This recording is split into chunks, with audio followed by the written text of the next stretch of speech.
Morning, everybody. I need to check out the Facebook, see if it is live.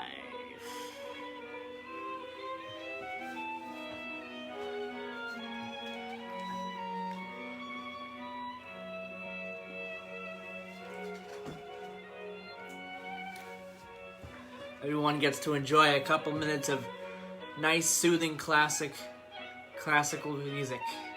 So, Jay, you're on, Joe. I am on. Perfect. I started early so everyone can listen to this beautiful classical music.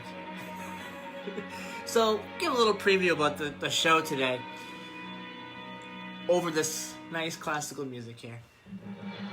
Oh well, it ended. So we're going to talk about the Middleboro town election results. The election was yesterday. There are some new board of selectmen, and we're going to talk about that. There are some new people in other positions as well. We're going to talk about that as well. We're going to talk about the food pantry in Middleboro. We're going to talk about a little interesting thing that FEMA, or someone at FEMA, came up with called the Waffle House Index. I do have his name. I'm gonna get his name. It's called the Waffle House Index. You know, when I read the article, right? Yeah. It was remember the tornadoes of Joplin, Yeah. Missouri? Well, they said that town got wiped out, right? Yes. Well, the two Waffle Houses that were in town were open. Yeah. The following is a message from the Carroll Center for the Blind. The Carroll Center is... Are you reading the Wikipedia article, or you got another one? I'm gonna probably read the Wikipedia article. Yeah. Connected to critical blindness services. And we're also gonna talk about the Belmont Stakes as well. Tis the Law won the Belmont Stakes yesterday, so we're going to talk about that as well, and many other good things here on today's show. Not currently providing face-to-face instruction on campus or in the community, they are continuing to provide instruction through a variety of remote methods to school-age students, adults, and seniors. Their team of vision rehabilitation professionals are remotely instructing consumers regarding travel, daily living, and the use of assisted technology. Oh, and we also might get to an article, depending on time, about bald eagles and their population in the state as well. That'd be a great one. Yeah, try to get for that one. Yeah. That'd be awesome. Carroll.org. That's info@carroll.org. Hi, Bob Renko here. Join me along with Al Hensel, And you gotta mention the restaurants open. Yeah, we're gonna get to that too. A lot to get to today here on the show. Every Wednesday evening at 7 o'clock, right here on TIC. This is the Talking Information Center, a window to independence through local volunteers reading over 300 newspapers, magazines, and books specific to your community. Now available on your smart speaker by saying, play radio station Talking Information Center. For comments and more information, call 781-834-4400 or visit ticnetwork.org. Thank you for listening. WBDF Middleboro, WRS Middleboro, WRSLP Pittsfield, WLO Londonderry, WBAFL, WDJM Framingham. What happened? There we go. Broadcasting live from the Taunton Federal Credit Union Studios at 14 Sure what happened Church there. Green. We are Okay. AM Not sure what happened there. Okay. VBS, Middleboro, There we go. Taunton, and Boost up the audio a little. DD, Middleboro Center, 99.7 FM, Hometown Talk Radio.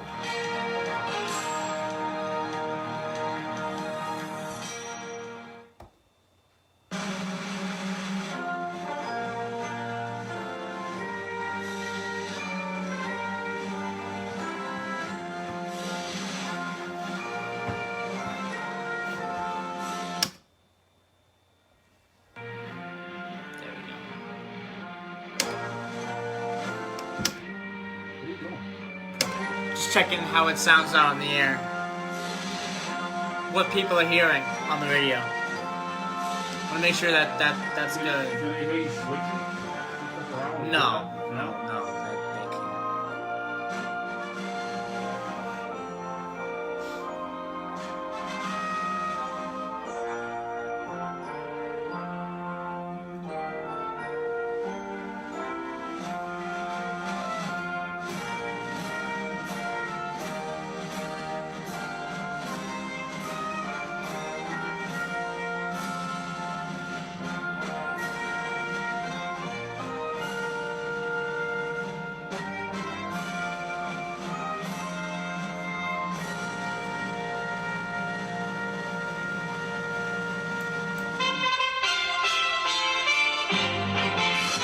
USA Radio News with Chris Barnes. On this Father's Day morning, mass shootings in 2 cities. First, in Minneapolis, already charged by the unrest after George Floyd's death at the hand of Minneapolis cops on May 25th. There was a mass shooting in an uptown neighborhood that left 1 person dead and 11 other people wounded. And in Syracuse, New York, police say at least 9 people were shot at a large gathering last night. They say of the 9, 1 is in critical condition, the other 8 with non-life-threatening injuries, and no arrests have been made in either incident. The turnout not Good morning, Stephanie. anticipated, but President Trump did address a Good morning, anyone else who rally crowd is in listening Tulsa, today. Oklahoma last night, saying Today is he the thinks 21st that of people should have to June. go a year in jail if convicted of burning the American flag. And I'm a big believer in freedom of speech, but that's desecration. That's a terrible thing. USA Radio News. Do you have an idea for an invention or new product? Do you think companies would be interested in your idea? Do you want to try to get a patent? Then call InventHelp now. InventHelp keeps your idea confidential and explains every step of the invention process. We create professional materials representing your idea. I think George Foreman did a commercial for these guys. We have more than 9,000 companies who've agreed to Yeah, review ideas in I think so. confidence. If a company shows interest in I remember manufacturing seeing your George invention, Foreman we on the can TV negotiate for your one behalf. of these We have helped over companies. 10,000 clients receive patents. We also offer services including 3D modeling and animation demonstrating your idea, prototyping services, and we use state-of-the-art technology to show InventHelp client ideas to additional companies. Join the thousands of people just like you who chose InventHelp to pursue their idea. We are experienced. We are working for you. We are InventHelp. Call us for free information at 1-800-460-1663. That's 1-800-460-1663. Again, 1-800-460-1663. More now on President Trump's rally in Tulsa, Oklahoma last night. Tom Petty's family issuing a statement before it was even over, objecting to the president's use of the song "I Won't Back Down" at the rally. A statement on the Good morning, official Paul. Tom Petty Twitter account Paul said, Lazarovich. Trump is in no way authorized Tuning to in. use this song to further a campaign that leaves too many Americans and common sense behind. And Tulsa residents say they felt an earthquake soon after President Trump's rally ended last night. Wow. And the U.S. Geological Survey Interesting. confirmed it, reporting that a 4.2 magnitude earthquake was centered northwest of Perry, Oklahoma, just about a half hour away from Tulsa. There were no immediate reports of damage or injury from that earthquake. Find us online anytime. We're at usaradio.com. And this is USA Radio News. Working from home? I'm Chad Dodd, veterinarian and consultant to Limp Bells. Here are some tips for keeping your dog fit while staying at home. Find 15 minutes twice a day and walk your pet at a decent pace around your place. Play hide and seek by hiding some kibble or favorite toys and letting your dog find them. If you have stairs and your dog is mobile, walk up and down twice a day for 5 to 10 minutes. Or better yet, try a power walk on your terrace or backyard for some fresh air. There are more helpful pet care tips at youmove.com, spelled YOUMOVE.com. U.S. Attorney Jeffrey Berman of New York is deciding he'll step down after all. His deputy, Audrey Strauss, will become the acting U.S. Attorney for the Southern District of New York. Attorney General Bill Barr is sending Berman a letter late yesterday saying that President Trump had decided to fire him after he announced that he would not step down until the U.S. Senate confirmed a replacement. The president told reporters as he was leaving the White House for Tulsa that it wasn't his call and that he wasn't involved in Berman's firing at all.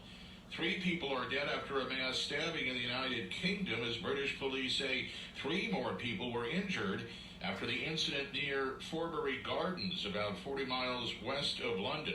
Police have arrested a 25-year-old suspect on suspicion of murder. Police say the stabbing is not being investigated currently as a terror attack. A Black Lives Matter protest had taken place in that same park earlier in the day. And now Eskimo Pie is going to change its name. The head of marketing at Dreyer's says the company is committed to the solution of racial equality. The term Eskimo, commonly used to refer to Inuit or Yupik people in Alaska. A university professor in Alaska says it's considered derogatory because it was given by non-Inuit people. For USA Radio News, I'm Chris Barnes. The opinions expressed on this program are those of the host and do not express the views of WVBF ownership or Hometown Talk Radio. Content aired on all programs are those of the host and their guests. Where's Mike? Right.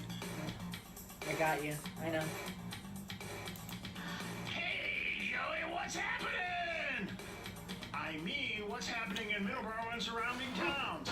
It's time for the Middleboro Weekend Review with your host, Joey Driscoll. Stay tuned for news. Middleboro News, here on AM 1530 WVBF. Hey, Joey, what's happening?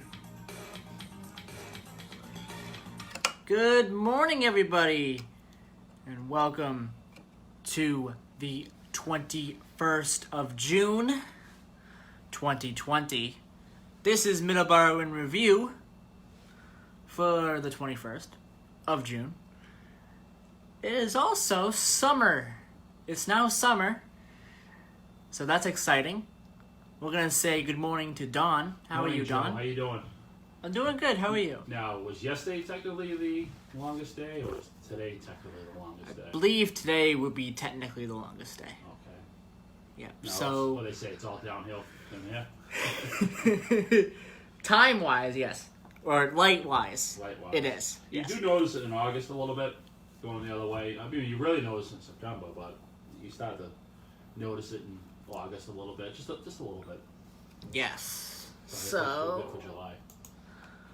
The weather for today.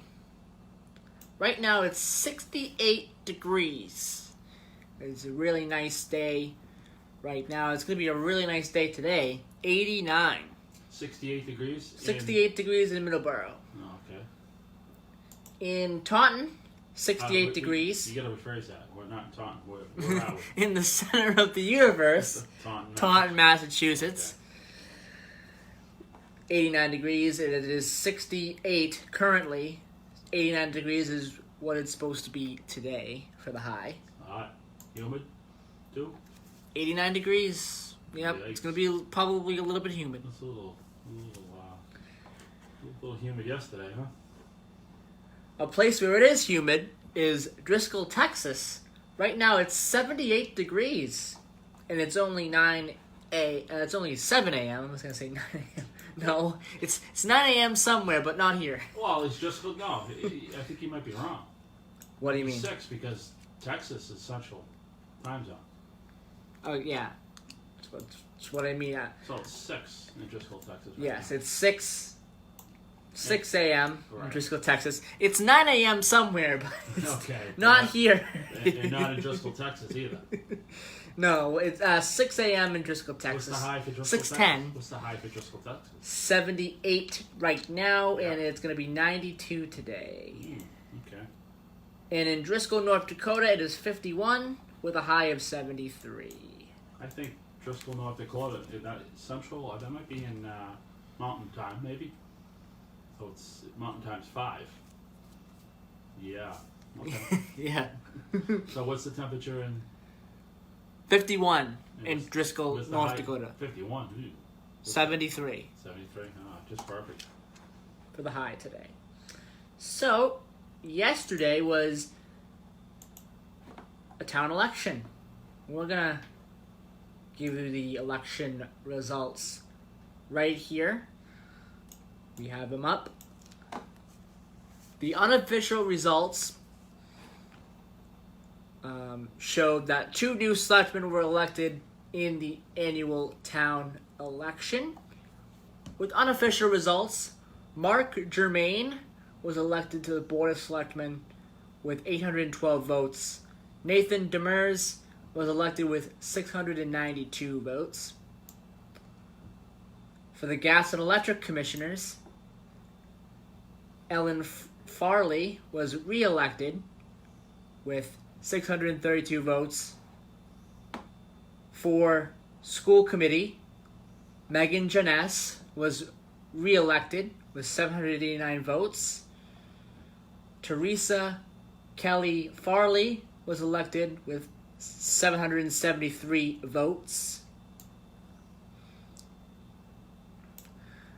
And Frederick Ayers Jr. was re-elected to the Board of Assessors. And Dawn Marianne Savry were re-elected as park commissioners along with Judith Bigelow Costa. Veronica Haywood was re-elected to the Housing Authority. And there are a couple other ones as well that were elected in there as well. There was some new people in for Finance Committee and also for Planning Board. So that was the election results. If you want to see all the election results, they are found. They're going to probably be found on the website, on the middleboro.com website. So that's our election results for June 20th, 2020 election. What are your thoughts, Don? Democracy at its finest, still going, even during the pandemic. Gotta keep this country going. We all have new ways of doing things, face masks, social distancing, hand sanitizer. Like, even today, even last week, I mean, people are just avoiding each other. They're walking around each other. It's just a new norm. So, it's good that things are opening up, and restaurants opening tomorrow too. What's it? Indoor dining. What's it? 25% seating or something? Yes, it's not going to be full capacity. No, I mean, they got to iron out the bugs. And plus, they have a lot of these restaurants, I've noticed, have the outdoor seating too.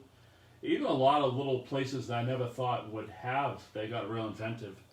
A couple places I saw, they put new patios in and stuff. So I think a lot of people, we're in the middle of the summer, so we might as well take advantage of the outdoor dining experience anyway. I know there are some restaurants that don't have that, like the little diners. It's good that they're going to be opening too, so that's good that they have that.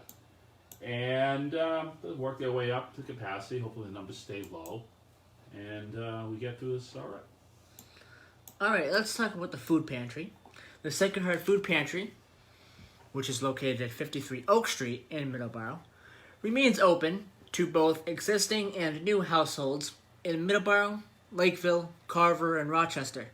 Families using the pantry must live in one of those 4 towns. However, income guidelines for emergency food assistance have been temporarily waived by the U.S. Department of Agriculture. The pantry has more freedom to help those facing food insecurity. New households need to call 508-947-1717 and select option 2 to register before coming to the pantry in person. Anyone concerned with entering the food pantry should know that all recommendations for maintaining cleanliness and social distancing are being followed and have been reviewed with the Middleboro Health Department. No one displaying signs of sickness can enter the pantry. The pantry's personnel regularly sanitize all surfaces. They limit the number of clients in the building, requiring the wearing of masks by all volunteers and clients. They also insist on the disinfecting of hands and wearing of disposable gloves by all volunteers and clients. Anyone with concerns about coming to the pantry under these conditions should contact the pantry at 508-947-1717 selecting option number 1 to discuss alternatives such as authorizing a relative or friend to pick up food. The pantry has plenty of food.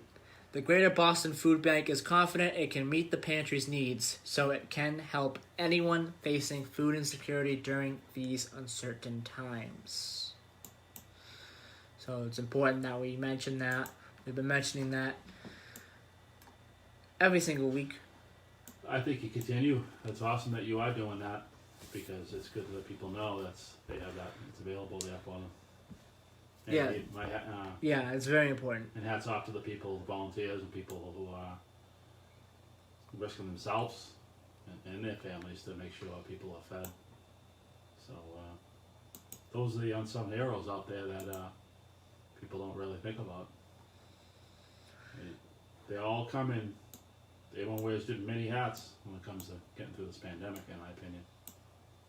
So, Massachusetts is going to allow graduations coming up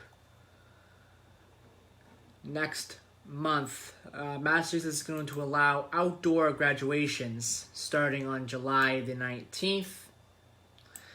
New state guideline allows for high schools to hold in-person outdoor graduation ceremonies starting July the 19th with certain safety precautions in place and as long as public health data around COVID-19 allows the state to continue along its reopening plan. Graduation ceremonies held between now and July 18th are to be held virtually or in extremely limited other circumstances following safety protocols. Car parades, for an example, according to guidelines. Schools have been physically closed since March and will remain so throughout the rest of the school year. And the school year is pretty much over now. It would have been over. It would have been over, yes. It would have been over now. A dynamic that resulted in cancellation or postponement of many events and celebrations associated with high school graduations.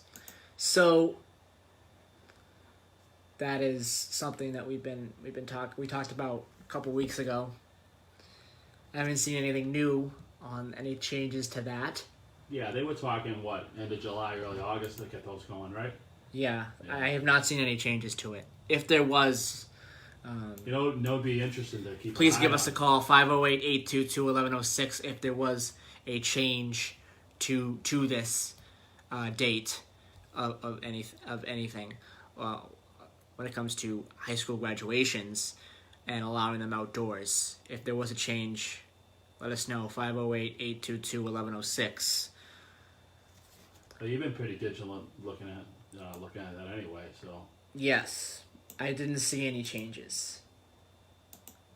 So, Middleboro's graduation will take place on August the 1st, and there'll also be senior activities during that week. Monday, July 27th will be the senior barbecue. Tuesday, July 28th will be the senior scholarship night. Wednesday, July the 29th will be the senior last assembly. July 30th will be senior prom at Granite Links in Quincy. And on the 31st will be the senior celebration, which is Friday, and August the 1st, which is Saturday, will be the class of 2020 graduation ceremony for Middleboro. So we wanted to mention that. That's important to mention as well. Again, I haven't seen any changes to that at all. I've been monitoring that, and I have not seen any changes to that date at all. If there is any changes to that date, we will let you know here on Middleboro in Review. So, it's 7:20, so we're going to take a break here in a second, but we want to mention that you can hear our show on WVBF 1530 AM and 99.7 FM. You can also hear us on TuneIn by searching Hometown Talk Radio. You can also hear us on YouTube by searching Middleboro in Review, all lowercase. They'll be all lowercase letters, Middleboro in Review. And you'll find my show. And also on the Facebook page, Middleboro in Review by Joey Middleboro in Review on WVBF by Joey Driscoll, or Middleboro in Review on WVBF 1530 AM by Joey Driscoll. That's the name of the Facebook. It pops right up. It will pop right up if you type in Middleboro in Review or WVBF. It will pop right up. It just pops right up. It will pop right up because I have WVBF in the name. So when you type up WVBF on the Facebook search bar, it will pop up. Because I've tried it. It will pop up that way as well. Pops right up. Pops right up. Yep. So I've done that way, and it works that way as well. So we're going to take a quick break. And when we return, we're going to talk about something interesting that I found during the week this week. And it's called the Waffle House Index. We're going to talk about that when we return here on Middleboro in Review. We'll be right back. Alright. Good stuff. Alright, I gotta make sure I have all the stuff here. TJ Driscoll Construction is based in Wareham, Massachusetts, serving the South Shore area and Cape Cod for 30 years. They specialize in septic repair and landscaping. Call TJ Driscoll Construction at 508-735-7966. Septic repair, new septic systems, retaining walls, foundations, and excavation. Lawn installations, tree and shrub installations. TJ Driscoll Construction. Again, the number is 508-735-7966. Call them today. You will not be disappointed. Combat Veteran Motorcycle Association is an association of combat veterans from all branches of the United States Armed Forces who ride motorcycles as a hobby. Our mission is to support those who have defended our country and freedoms.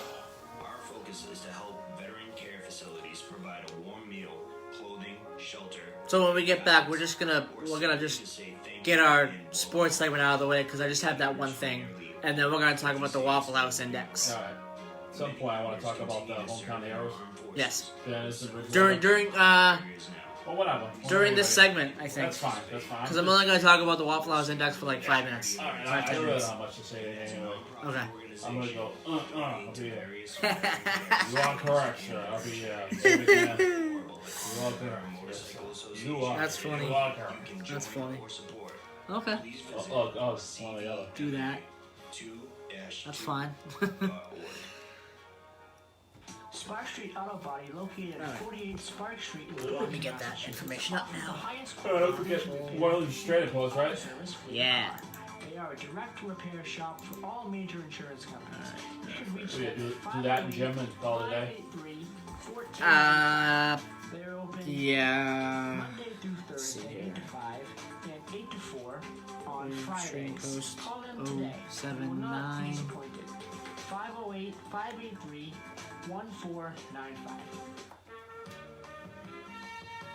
067. Proven certified garden center, and it's the best shop in Middleborough. Get a call about the antiques. Yeah, I'm gonna call them today. I'm gonna get rid of that. Antiques and collectibles. They're open Monday. Are the antiques open? 10 a.m. to 5 p.m. I don't know. I haven't called. I gotta call. Let me call them. Convention on the air. Yeah.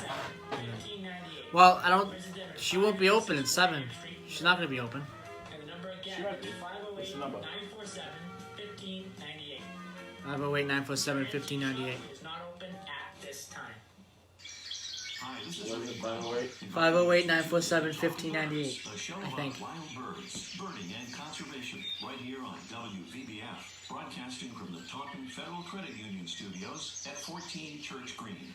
Join us for informative interviews and fun information about birds and birding. It's Talkin' Birds, Saturday mornings at 8 and Sunday mornings at 9 here on WVBF, AM 1530 and 99.7 FM.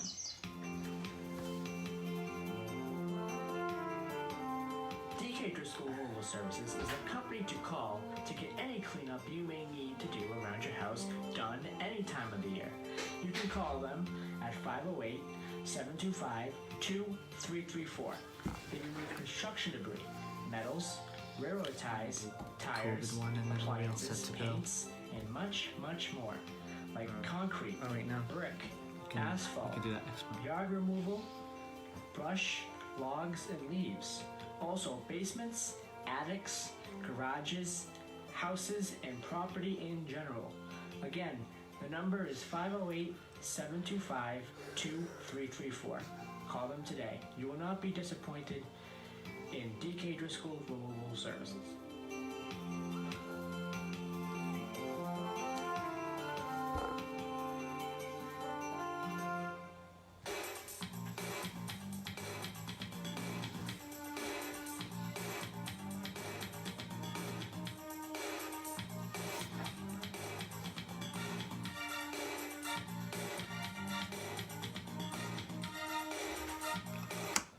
And welcome back to Middleboro in Review. Today is June 21st, 2020. Let's do a little bit of our sports segment here. We have a little bit of sports. Not a whole lot. But we do have some. And the one sports thing that we do have is the Belmont Stakes. The Belmont Stakes are horse racing event, which is a part of the Triple Crown of horse racing. So you have the Belmont Stakes, you have the Preakness, and then you have the Kentucky Derby. This year, because of COVID-19, the Belmont Stakes took place first. It usually takes place last in the lineup of the big three races in horse racing, but this year it did take place first. The other two races are due to be run in September and October, but the winner of this race was a horse called Tis the Law. Tis the Law picked up the win in the Belmont. So, congratulations to Tis the Law, and looking forward to the next two big races, especially the Kentucky Derby. I'm looking forward to that. I always love to watch the Kentucky Derby. It's fun to really watch that particular one. It's the big horse race of the year. What are your thoughts, Don, on this? They used to have them, right? Yeah. So that's good. No one in the grandstands, obviously, right? Not yet. No. They did push this race back. It was supposed to be on June the 6th. I believe that it was the original date, I believe it was. They pushed it back 2 weeks to yesterday, and they did it yesterday. Well, you know what a lot of people do, and I'm not saying a lot of people. You got the people in the grandstands, but I knew somebody who went every year to the Kentucky Derby. That was something he did every year. It was tradition. And they'd bring their vehicle or campers, and all the campers would be in the center, and they'd camp out and they'd do their thing in the middle of the track. They'd park all the campers and people's cars and RVs or whatever. So maybe they'll have something like that, I guess. But it's good that they're doing it anyway, so things are getting back to normal a little bit. Yeah, so it's going to be interesting to see the next two races in September and October. Yeah, good. So, let's switch gears to the Waffle House Index. Oh, this is all. I was so surprised you found that. I don't know how you found that. The Waffle House Index, so I'm going to tell you a little bit about it, what it is. The Waffle House Index is an informal metric named after the Waffle House restaurant chain and is used by the Federal Emergency Management Agency to determine the effect of a storm and the likely scale of assistance required for disaster recovery. The index is based on the reputation of the Waffle House for having good disaster preparedness and staying open during extreme weather or reopening quickly afterwards. And this is a quote from its founder, Craig Fugate. "If you get there and the Waffle House is closed, that's really bad." Craig Fugate was the former head of the Federal Emergency Management Agency. So there are 3 levels. Green, which is full menu. Restaurant has power and damage is limited or no power at all, or no damage at all. Yellow, limited menu, no power, or only power from a generator, or food supplies may be low. Red, the restaurant is closed, indicating severe damage, severe flooding, or a pandemic. The term was coined by FEMA Administrator Craig Fugate in May 2011, following the Joplin tornado 2011, during which the 2 Waffle House restaurants in Joplin remained open. Which I think this is an interesting thing. I really do. I think this is extremely interesting. What are your thoughts on this, Don? That statement says it all. If you get to the Waffle House and it's closed, that's bad. Now, in that article, if you can look in there, are you looking at that article? The Wikipedia article. Yeah, okay. If you look down, you can see how they closed. You see the scale there from April, like it's at 38% of the restaurants. See that? Yes. Yeah, just give that a read. Overall in 2020, Waffle House closed at this rate. April 3rd, 38.9% closed. April 6th, 56.1% closed. April 8th, 70.6% closed. April 13th, 72.4% closed. April 16th, 78.6% closed. April 17th, 99% closed. So that's an indication of states, pulling the plug on the restaurants, because they're in how many states? Who knows how many states they're in? I'm not sure if they have one in Massachusetts, but I think the closest one is. I thought there was one in New York, maybe not. All right, no. Or either New York or Pennsylvania is the closest one. Pennsylvania. I think it was. I'm not 100% sure. It's maybe Scranton. So technically, all of them didn't close. There was a small percent. There was 1% that remained open that didn't close, because it'd be 100%, obviously. So I mean, even Waffle House was able to keep some stores open during this pandemic. Some of the states in the South, they didn't really start pulling the plug on the restaurants until April. We did it earlier. We did it March 23rd or 20, whatever. End of March is when Governor Baker pulled the plug on the restaurants, closed them down. So those are mostly the states that. But that's just a good article. It just goes to show how FEMA bases it on a restaurant chain.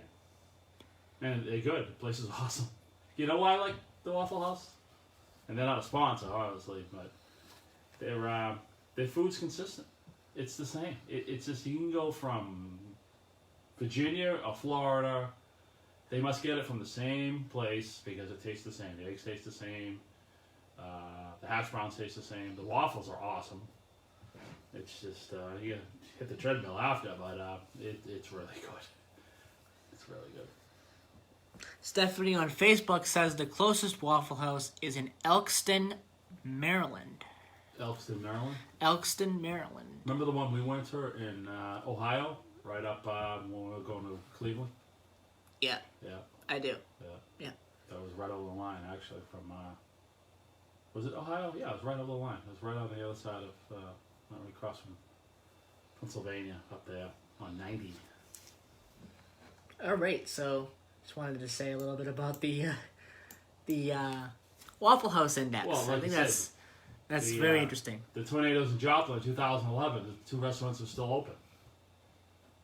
And that was bad. That was like one of the worst tornadoes we had in a long time. Tornado events we had, and yeah. People need to eat.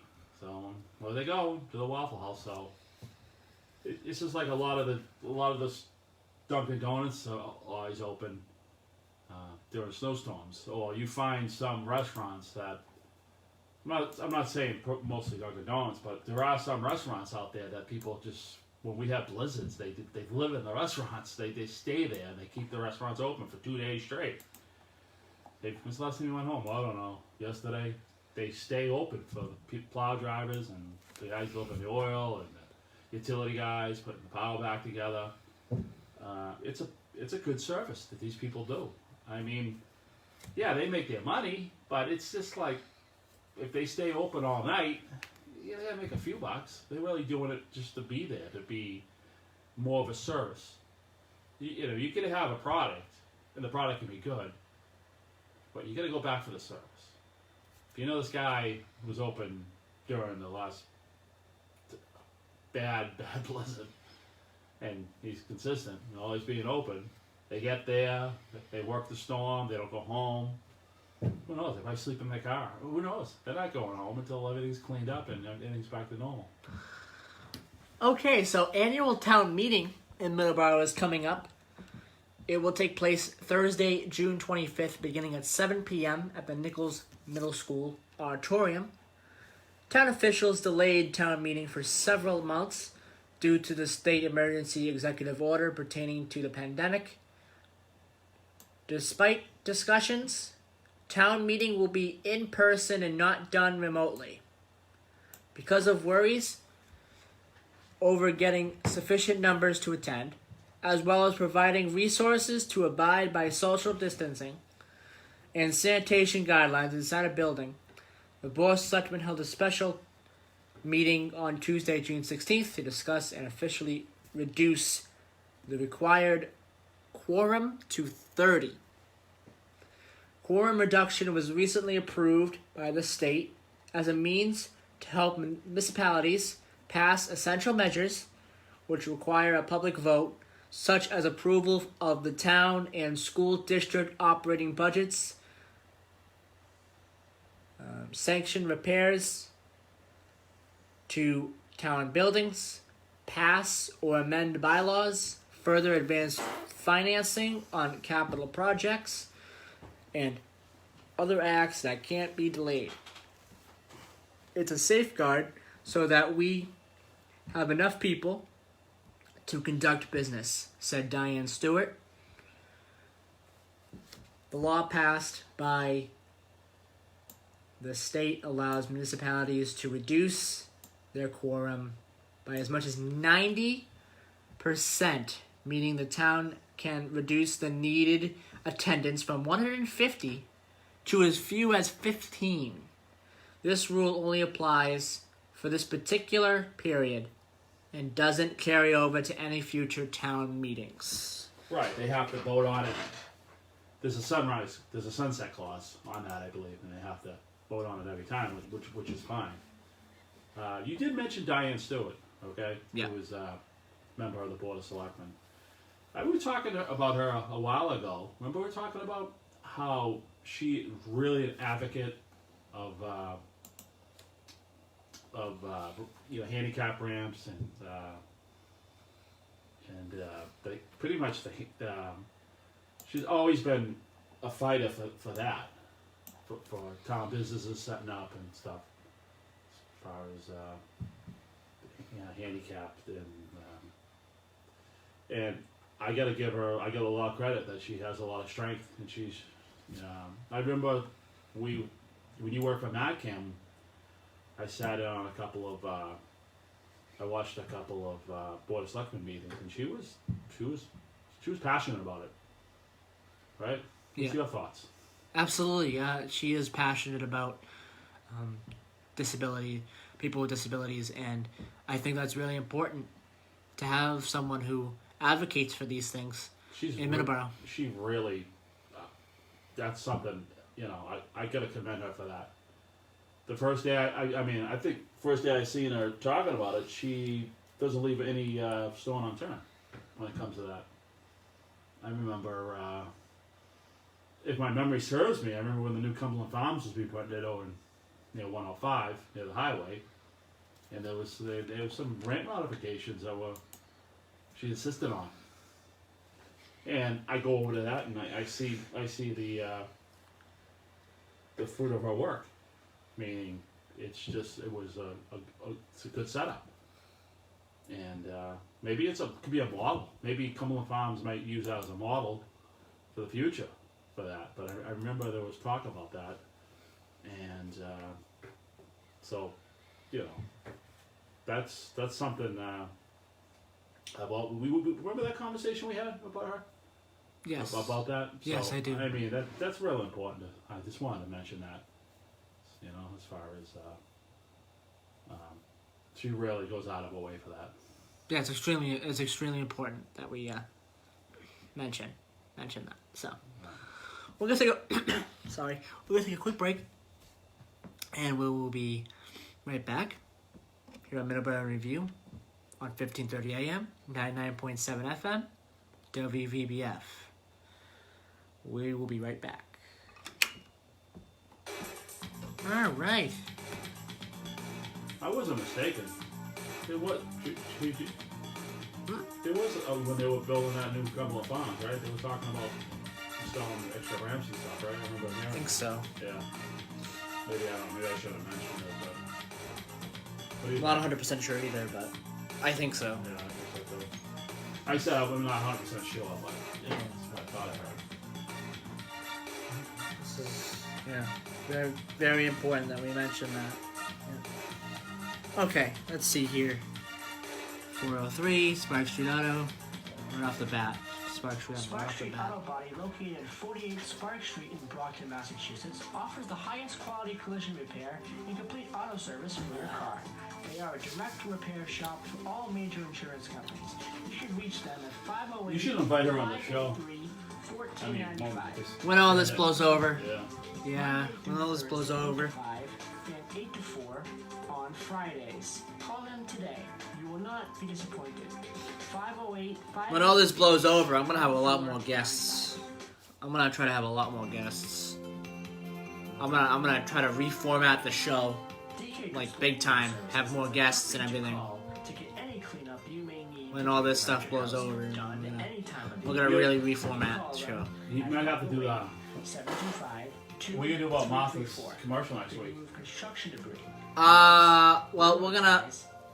Appliances, paints, and the particular show that I'm gonna be doing is, I don't even think it mentions her. Logs and leaves. January 19th show. I don't even think it mentions it. Garages, so houses, I don't know. And property in general. Again, the number is 508 I don't know what I'm gonna do with that. 2334. By the way, next week's show will not be live. It'll be a pre-recorded program next week.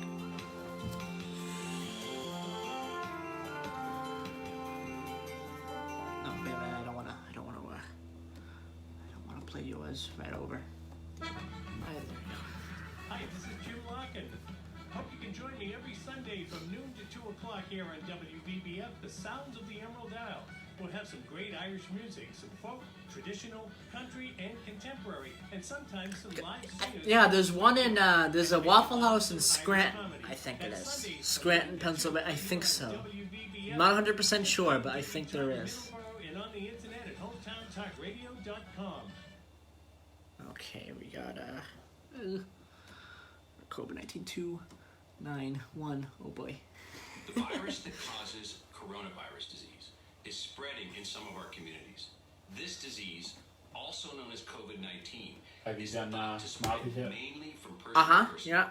Through respiratory Wait. droplets No, yeah, I haven't done it twice yet, no. coughs or I'm gonna. sneezes. Take steps to Have you lower done your risk Spark of Street? getting Yes, I did sick. that twice. Here are some things you should do. What about TJ? Wash your hands often with soap. I'm going to right after Martha. You can also use hand sanitizer that contains at least 60% alcohol. Take extra measures to put distance between yourself and others. Avoid close contact with people who are sick. Stay home if you're sick, except to get medical care. If you have severe symptoms, please call 911. Cover coughs and sneezes with a tissue or the inside of your elbow. Clean and disinfect frequently touched surfaces. Older adults and people who have severe chronic medical conditions like heart or lung disease or diabetes are at higher risk for more serious illness from COVID-19. This group should consult with their healthcare provider about additional steps to stay protected. For more information on COVID-19, please visit cdc.gov/COVID-19. I love this music. I love this music. Garden Center is the best shop in Middleboro for all seasonal plants and vegetables. They also sell gifts, antiques, and collectibles. They're open Monday through Wednesday, 10 a.m. to 5 p.m. Thursday through Sunday, 9 a.m. to 5 p.m. Call 508-947-1598 or visit them at 556 Wareham Street, Middleboro. And the number again is 508 Oh, Bob can play those commercials for all these. 1598. Their antique shop is not open at this time. Okay, Can you ask Bob to play that commercial, like, during the TJ Driscoll Construction.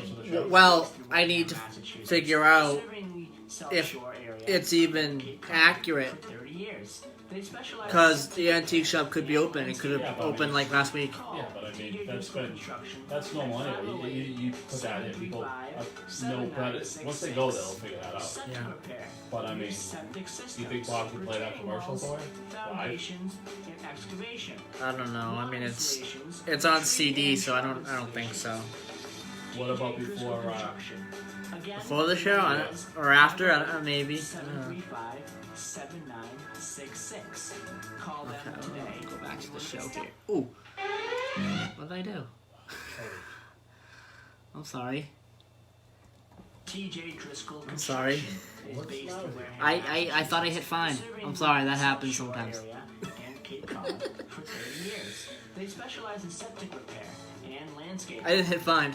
Call TJ Driscoll Construction at 508 That happens. I'm sorry. 7966. My bad. It should happen. You know. My bad. I know. Foundations. That's the beginning of Middleboro Matters, right? Right? Yeah. By accident. I didn't mean to do that. Again, the number is 508-735-7966. Call them today. You will not be disappointed. Yeah. Alright, I'm gonna flip it over right to you to do the, what you were gonna do there, that segment. 3, 2, 1. And we're back here on Middleboro in review for the 21st of June. I'm gonna flip it over to Don.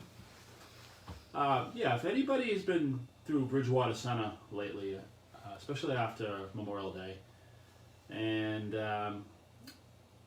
you can't help but notice banners on the telephone poles in the city center mostly, Route 18, rolling up from Middleboro north through the city center, up Route 28 a little bit, and then up north past McDonald's and Hannaford's, and there's banners of, they call it Hometown Heroes. It's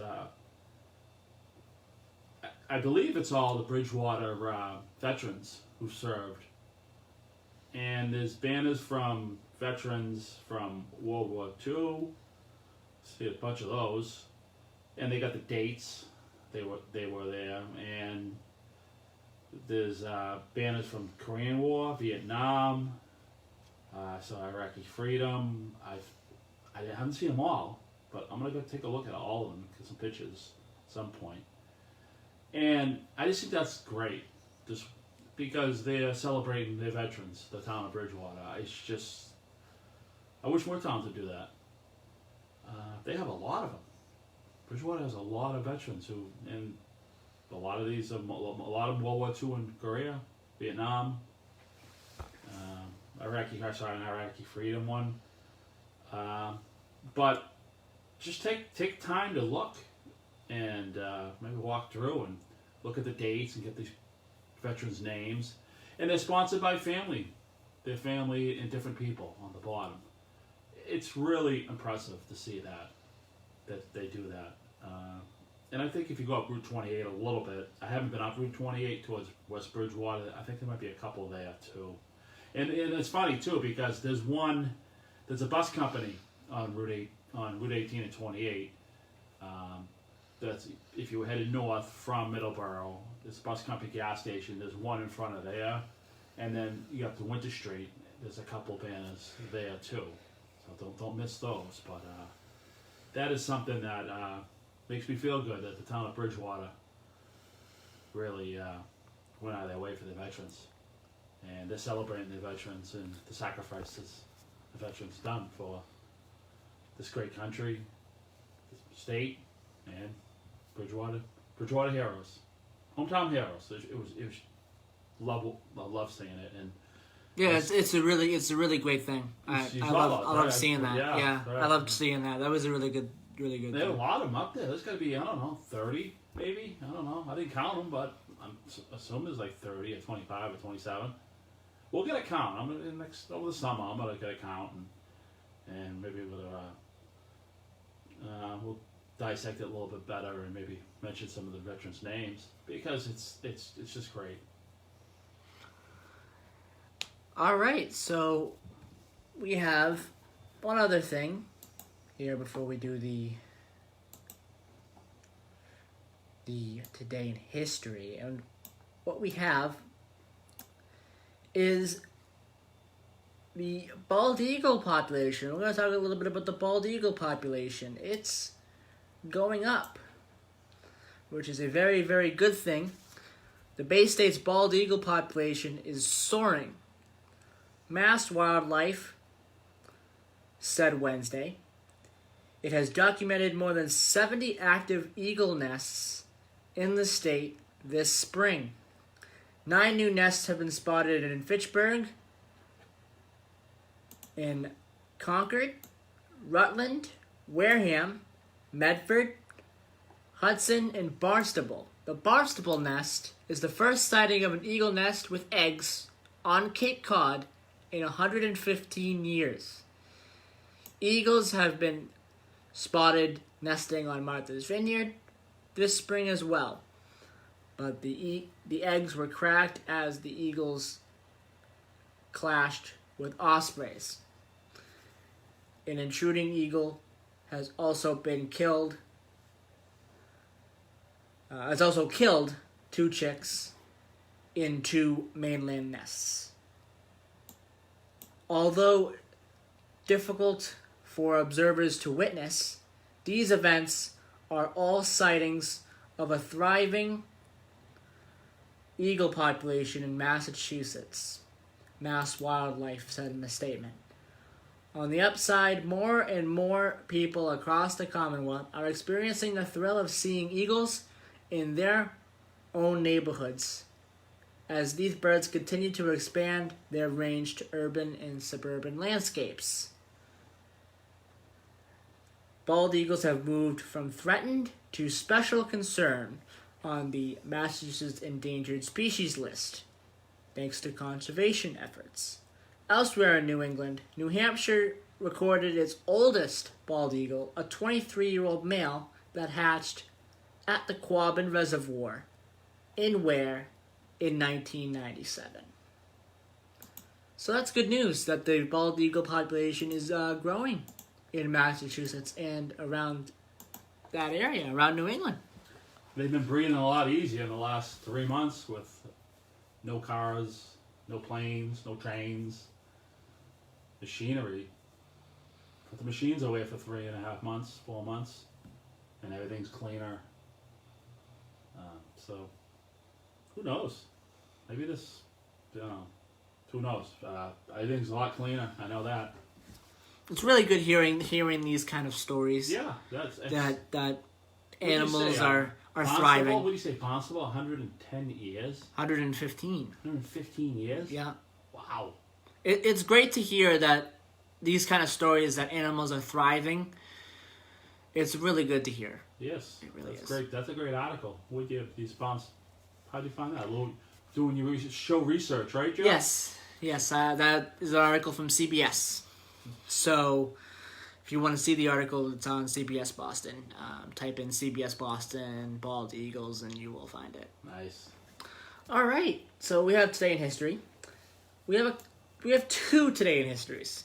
1788, New Hampshire becomes the 9th state to ratify the Constitution of the United States.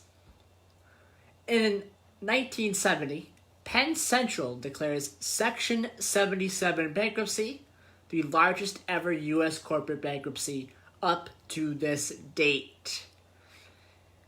And, Don, You know what Penn Central is, right? do you know what Penn Central is? Yes, I do. Penn Central with the Pennsylvania Railroad and the New York Central merged. I think they merged in 1968.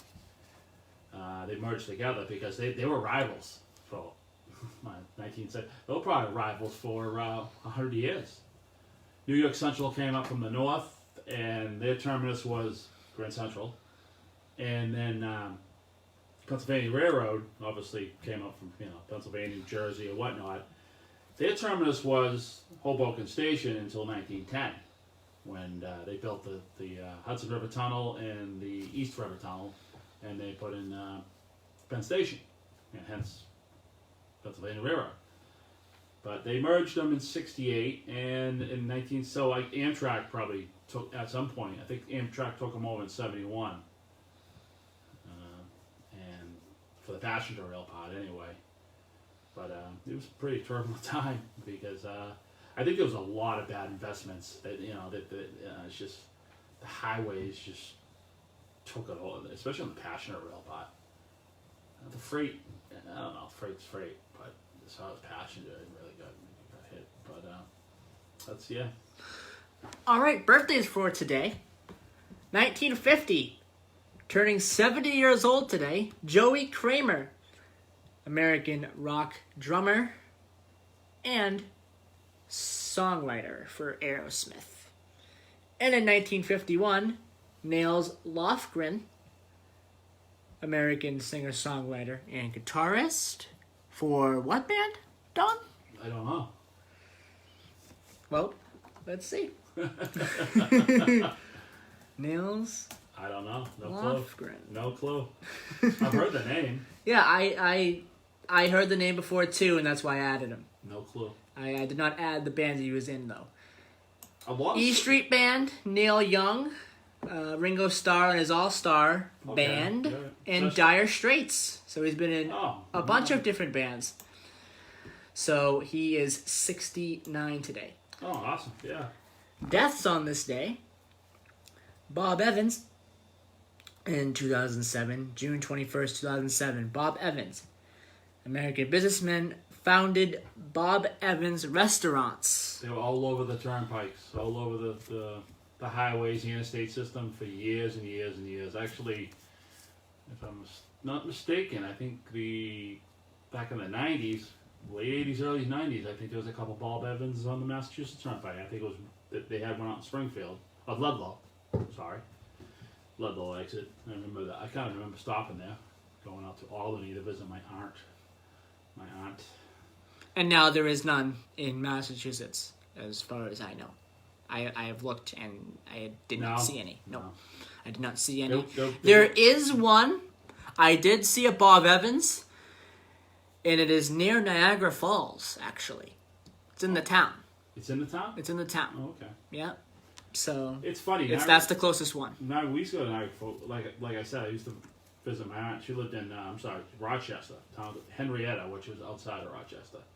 And I used to bring my other aunt, Aunt Rita, always up to, I was drop them off and she'd stay for 2 weeks, and I'd go home, stay a couple days and head back.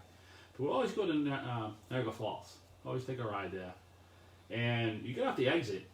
It's funny. Niagara Falls is beautiful, but you drive through the most heavily industrial part of town to get there. Yeah.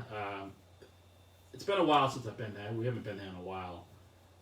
This was back in like late 80s, early 90s, but you just go through chemical plants. Yeah. It's just warehouse. It's just all. It was all. That's what the city's all about, and I'm not knocking it, but it's just there's no like pretty highway that takes you into Niagara Falls. It's just you get off the exit and you're in industrial land. All right, and the last death that we have for today, in 2018, Charles Krauthammer, American columnist and conservative political commentator. He was 68 years old. That'll do it for today's program. Hope everyone enjoyed today's program, and we will talk to you on the 5th of July. We will not be live next week. It'll be a repeat, but we will be back on July the 5th.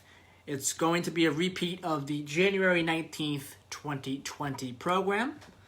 So I hope everyone will tune in and listen to that. It's funny. It's funny when people do listen to that. It's before COVID-19.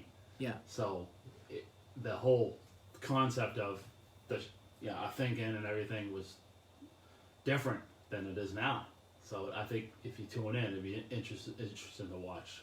Well, not watch, listen. I'm sorry. Listen, yeah. Yeah, okay. All right. We will be back on July the 5th. Have a great week. Have a great week, everybody.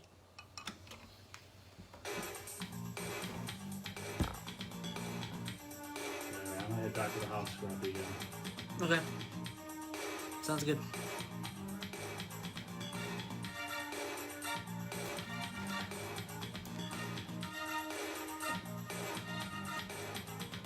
Bingo. Alright. We went over, so now I can't play the news because we went over like 3.5 minutes. But that's fine. Sometimes we go over, and that's fine. You should try to stay consistent. I know. Hometown Talk Radio. You know what? I'm going to play the COVID-19 thing, and we're going to go to the thing. The virus that causes coronavirus disease is spreading in some of our communities. This disease, also known as COVID-19, is thought to spread mainly from person to person through respiratory. All right. Thank you, everyone, for listening to today's program. We will be back July 5th for another edition of Middleboro in Review. We will talk 4th of July and some other events going on, too. Bye-bye, everybody.